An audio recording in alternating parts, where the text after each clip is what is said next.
بڑے جانور کی قربانی کے 7 اہم مسائل.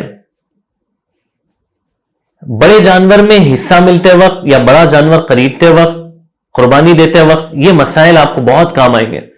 پہلا اہم مسئلہ یہ ہے کہ بڑے جانور میں 7 حصے ہوتے ہیں، اس لیے اس میں 7 لوگ شریک ہو سکتے ہیں. دوسرا اہم مسئلہ یہ ہے کہ جتنے 7 حصے دار ہیں وہ سب کی نیت قربانی کی ہو، عبادت کی ہو، تجارت کی نیت نہیں ہو کہ بھئی ایک حصہ لے لیں گے اور بیچ دیں گے اس کو، ایک حصہ لے لیں گے صرف گوشت کھانے کے لیے، تو قربانی صحیح نہیں ہوگی. اس کی طرف سے بھی صحیح نہیں ہوگی، باقی 6 لوگ جو شریک ہوئے ان کی طرف سے بھی قربانی صحیح نہیں ہوگی.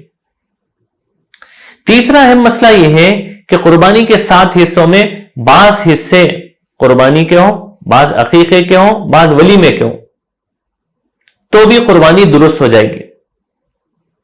یعنی عقیقے کو اور ولیمے کو قربانی کے جانور میں شریک کر سکتے ہیں.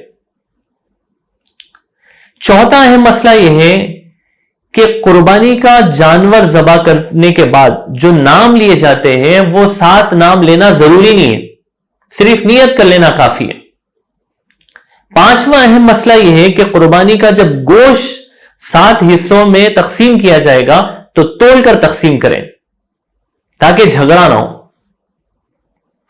چھٹواں اہم مسئلہ یہ ہے کہ جس طرح گوشت میں 7 شریک ہوتے ہیں، جانور کی کھال میں بھی 7 شریک ہوں گے برابر کے.